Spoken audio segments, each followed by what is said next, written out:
Welcome to the podcast, Amazing Tales About History. I'm your host, Mike Allen. Rochambeau, he commands a lot of attention in America when it comes to talking about how the French helped us win our independence against the British, and rightly so, he played a hugely significant role. But there was another Frenchman who played a very significant role. He was named the Marquis de Lafayette. In fact, the stories surrounding his exploits are nothing short of phenomenal. Somebody who knows this better than most is our guest today, Jan O'Sullivan. Jan's on the board of the American Friends of Lafayette, and she's also the associate editor of their newsletter. Jan knows these fascinating stories inside and out, and she's going to be along in a moment to share them with us. This week's trivia question: when parachuting, he would sever the ropes to his parachute cords in midair with a machete, alarming the crowds below. Who was this daredevil? Stay tuned after the main program for the answer, because then you'll know what we're talking about in next week's show.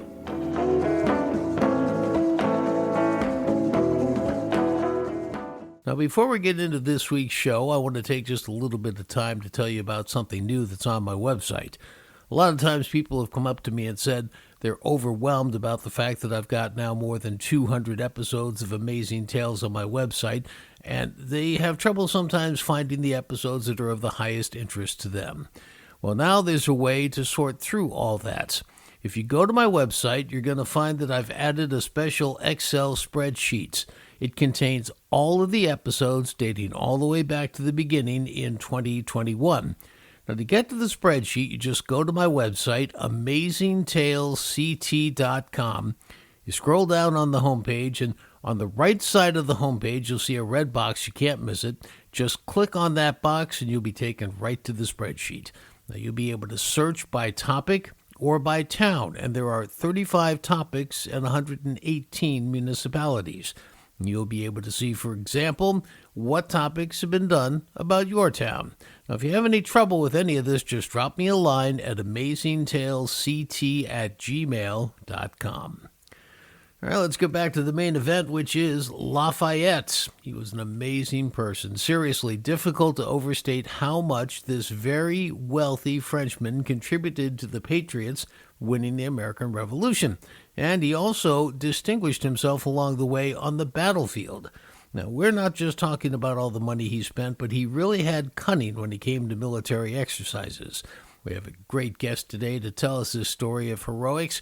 She is Jan O'Sullivan. Jan's a member of the board of the American Friends of Lafayette organization. She's also the associate editor of their official newsletter. One of the many things her group has been doing to raise awareness about Lafayette is actually retracing his steps during his farewell tour around a very different United States some 200 years ago, back in 1824 and 1825, and this is a significant undertaking. Well, there's so much to cover about Lafayette, so many great stories, so let's just get going.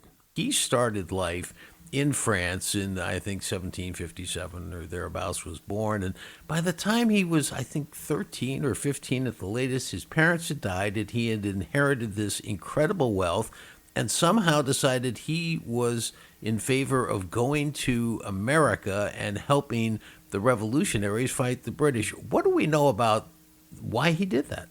Well, in 1775, he's off in his father-in-law's battalion in Metz, France. So he's like not even 18. He is married at that point. He got married at age 16. His wife was 14, to a very influential family. So he's bored in the army. They're not at war. It's not exciting. Back at home, his in-laws are so influential. They're part of the French court. He doesn't love that either. Also, he's a product of the Enlightenment. So he hears actually from the younger brother of King George III at a dinner in Metz that the Americans are fighting, Lexington and Concord have happened. He hears about that and he's enchanted. He wants to go do that from the minute he hears about it. He's very wealthy. He inherited a lot of money. He's the wealthiest young man in France. So he has the wherewithal to buy his own ship, which he optimistically names La Victoire, Victory.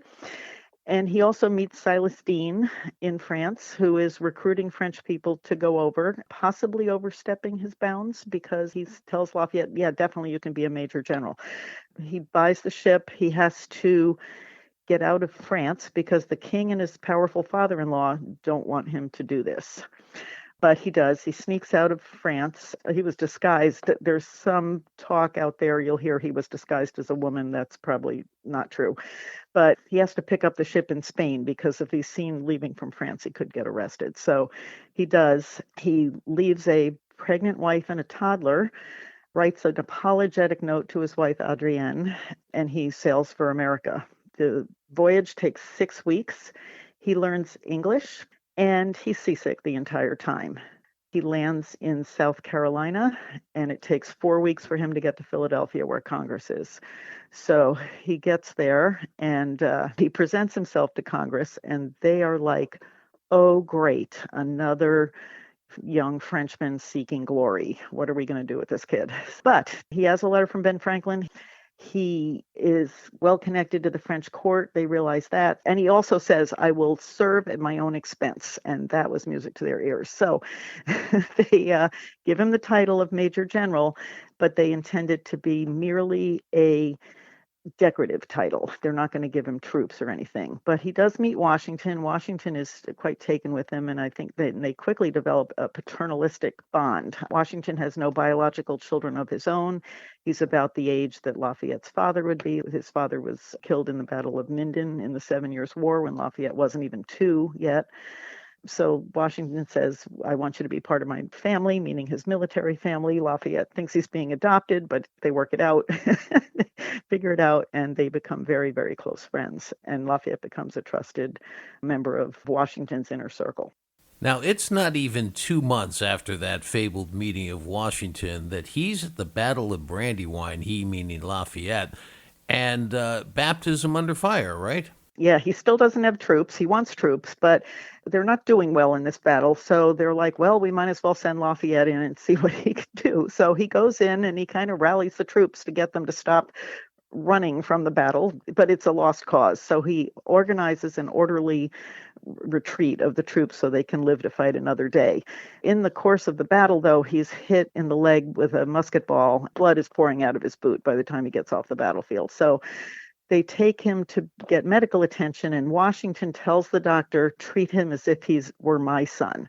Also, James Monroe is there. He's roughly Lafayette's age, and he gives Lafayette a little pep talk because he has recovered from a wound from a year ago in the Battle of Trenton.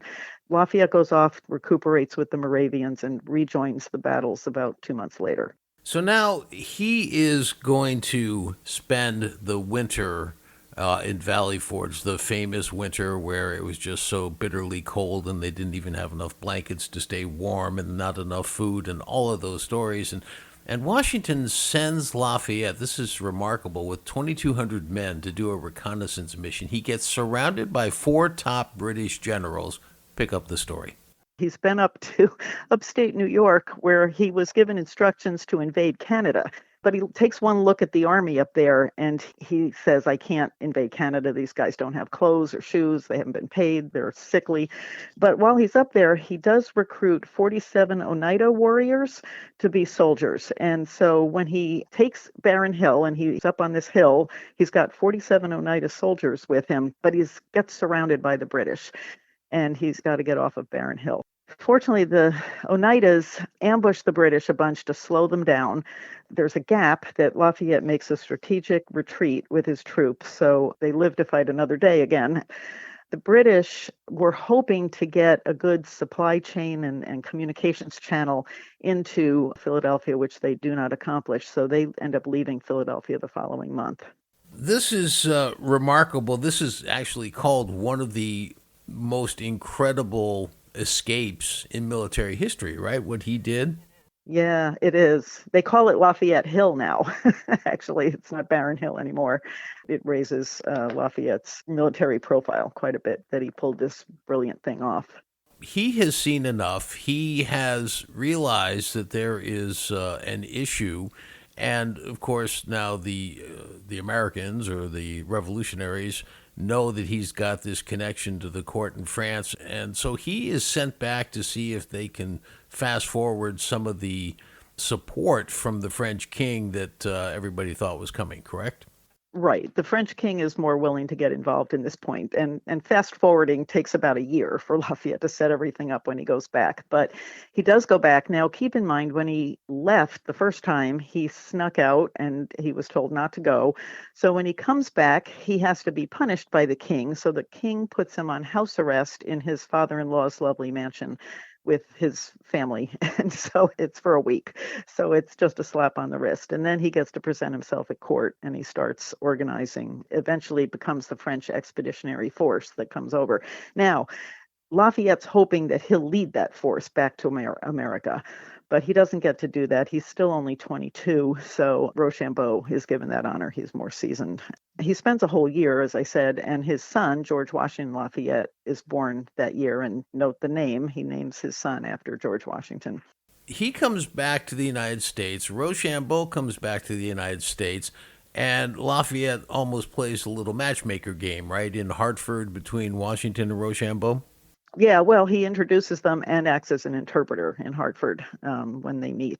And then he goes down to Virginia because Washington wants him to stop Cornwallis from sort of ravaging the state of Virginia. And so he goes off down there. And meanwhile, they have Rochambeau and Washington, a big conference in Wethersfield, right? Right. So they're in Wethersfield, Connecticut, deciding if they're going to try to take New York or keep going south. And they keep their options open for a while. They've got Lafayette playing cat and mouse with the British to keep them in Virginia, in the Yorktown area, because it's going to take a while to move those troops from New York down to Virginia. Now, there's a little sidebar to history that a lot of people aren't aware of in the Battle of Yorktown, which was the British who were getting a little bit nervous at this point, realizing things were not going their way. They actually had some slaves amongst them who had smallpox. And this was almost one of the starts of germ warfare in battles where they sent some of these slaves over to the French and colonial side to see if they could infect those members. It was kind of a Hail Mary attempt to try and slow them down. But that didn't work, and the Battle of Yorktown, of course, was successful, and the war ended, and on we go. Fortunately, Lafayette had been inoculated against smallpox when he was very young. Meanwhile, Lafayette has an enslaved person named James acting as a double agent for him. He recognized James could do this, and he said, James, I want you to pretend you're an escaped slave and tell the British you're looking to get your freedom. So he ends up spying on Cornwallis for Lafayette, and Cornwallis thinks that James is spying on Lafayette. So Lafayette is sending bad information with James and getting back good information on what's going on with the British. Unfortunately, James doesn't get his freedom at the end of the revolution because he was a spy. The soldiers could get their freedom under certain circumstances, but James was a spy. But Lafayette intercedes a few years later, and a few years after that, James gets his freedom and he takes the surname Lafayette. So after the war, at the time, he was a celebrity in the United States, and he came back for a farewell tour after the revolution. Tell us about that. He's actually invited by now President Monroe, remember the guy with the wound, gave him the pep talk. President Monroe invites Lafayette to come back to the United States. There's 24 states at the time, and there's a very contentious election going on, and we're still not cohesive. But the 50th anniversary of the signing of the Declaration of Independence is coming up in like 2 years from then. And Monroe thinks Lafayette's such a celebrity, he'll reignite patriotic fervor. And also, there's a generation now that didn't live through the Revolutionary War. They don't get it. So they're trying to revive this patriotism. And Lafayette readily agrees to come over. He arrives in New York to great fanfare in the middle of August. And there are tens of thousands of people there to greet him. Think of like the Beatles, except there was less than 10,000 people to greet the Beatles. Tenfold more people to greet Lafayette than the Beatles when they landed. So it was a big deal. His intent is to spend 3 or 4 months and visit all the 13 original colonies that he's familiar with from being here, He ends up getting so many invitations that he stays for 13 months. He travels 6,000 miles on every kind of conveyance you can imagine. What he's doing, he's trying to get back to Boston because when he was there in end of August of 1824, they're like, if you come back in next June, it's going to be the 50th anniversary of the Battle of Bunker Hill. We're laying a cornerstone for a stone monument, and we would be honored if you would lay the cornerstone. So now, of course, long before that, shortly after the Revolutionary War, he had gone back to France. And, as interesting as the American Revolution was for the French, it was really their own revolution that occurred right after the American Revolution that, sort of dominates that time period for them. And Lafayette played a key role in that, right? I mean, this is no small role. Tell us what he did on Bastille Day and helping there. The Bastille is stormed. Lafayette is like head of the National Guard in Paris. He's actually the one that orders the Bastille to be destroyed afterwards, but he keeps the key and he sends it via Thomas Paine to George Washington, who at the time is president. So George keeps it with him and then brings it back to Mount Vernon at the end of his presidency and hangs it in his front corridor. That's where it is to this day. So being commander-in-chief of the Parisian National Guard, his job is to ensure the safety of the king and the queen. And when Louis XVI and Marie Antoinette try to escape the country without telling Lafayette, after that, he starts to fall from favor. And then he leaves France in order to save his own head. He is arrested by the Austrians and imprisoned for about 5 years. His wife is also imprisoned, but actually she's trying to petition for his release, and she's not successful in that. So she offers to go be imprisoned with him and takes their 2 daughters and spends the last 2 years of his imprisonment with him. And you can just imagine the scene. Lafayette has been in solitary confinement, and so one day the door opens and there's his wife and 2 daughters. His son, meanwhile, had been sent to George Washington for safekeeping, kind of. So he's at Mount Vernon, so he won't lose his head. And it's a little bit of a dilemma for George Washington, who doesn't want to get involved in the French Revolution, but he does take George Washington and Lafayette in. And so they all end up being safe. I should also mention that early in the French Revolution, Lafayette drafts the Declaration of the Rights of Man and of the Citizen. And Thomas Jefferson's in Paris at the time, and he helps Lafayette edit it. This is still part of the French Constitution today. He was enlightened as well, very supportive of women's rights, which was rather unusual at that point in time. Yes, he was. He considered women intellectual equals. He grew up around a lot of women. When his father died, he was with his mother, his grandmother, his aunts. During his farewell tour, he made a point of visiting some institutions of learning that were dedicated to educating women. The final chapter of his life, of course, he passes away, and there's just a great story around his gravesite, and I'd love for you to share that with us. He's buried in Picpus Cemetery in Paris. And the story is that the cemetery came into being because his wife Adrienne, at the end of the Reign of Terror, lost her mother, grandmother, and sister to the guillotine. They were buried in a mass grave along with many others. So Adrienne buys the land that the mass grave is on, and she convinces the nearby nuns to establish a cemetery and take care of it. Also, the story is then when Lafayette is buried, he's buried under American soil. And you will hear that he brought back soil from Bunker Hill. There's no contemporaneous evidence that he picked up soil at Bunker Hill and brought some back, although it's certainly plausible. He was there for the cornerstone laying. There would have been loose dirt. He probably could have taken some back. But we do have some documentation that in 1829, somebody that Lafayette had met at another cornerstone laying ceremony in Brooklyn for a library, he was a native of Charlestown, Massachusetts, and he assures Lafayette that he'll get him some soil. So he requests of the selectmen of Charleston permission to fill a hogshead, which is a barrel, of soil from Bunker Hill, and they agree. And the local newspaper, the Bunker Hill Aurora, reports that when the Charlestown selectmen agree to this, they note that, quote, the earth will be taken from near the spot where General Joseph Warren fell, and the earth that drank the blood of Warren will surround the body of Lafayette. We'll fast forward a little bit to 1917. The U.S. gets involved in World War I. And the first thing they do when they land there, General Pershing marches with his men to Picpus Cemetery on July 4th. That's where Pershing's aide, Colonel Stanton, says the famous line, Lafayette, we are here. In other words, we're repaying what you did for our country. Now, there's an American flag that flies over Lafayette's grave in Paris. Jan says she believes it's the only place in Paris where an American flag flies continuously, as it did even during the German occupation. Of course, we couldn't let the episode end without saying what was perhaps Lafayette's greatest contribution during the Revolutionary War.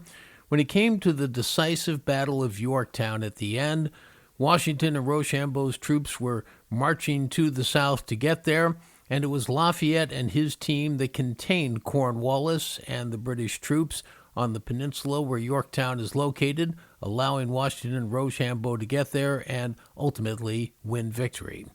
It's also worth noting that by some estimates, the number of towns and streets in the U.S. that were named after Lafayette rival the number of such locations associated with people like George Washington, Ben Franklin, and Thomas Jefferson.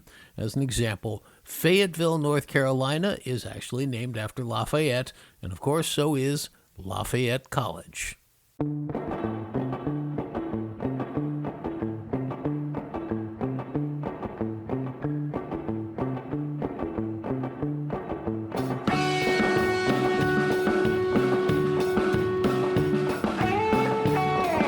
That's going to wrap up this episode of Amazing Tales About History. One last Lafayette fact. His portrait hangs in the hall of the United States House of Representatives in Washington to the left of the Speaker's rostrum. Not even Rochambeau got that honor. And the portrait hanging to the right in the U.S. House of Representatives, well, of course, it's George Washington. I want to thank our guest for today's program, Jan O'Sullivan, board member of the American Friends of Lafayette and associate editor of their newsletter. The answer to this week's trivia question: when parachuting, he would sever the ropes to his parachute cords in midair with a machete, alarming the crowds below. Who was this daredevil? Well, his name was J.J. Fanning, and he came from West Haven, Connecticut. Next week on Amazing Tales, we're going to speak with the man who has rekindled J.J. Fanning's unbelievable Evel Knievel-type exploits. And he should know J.J. Fanning pretty well. After all, Fanning was his relative. Amazing Tales About History is a production of True North Associates, LLC. This is Mike Allen. Be safe and stay healthy.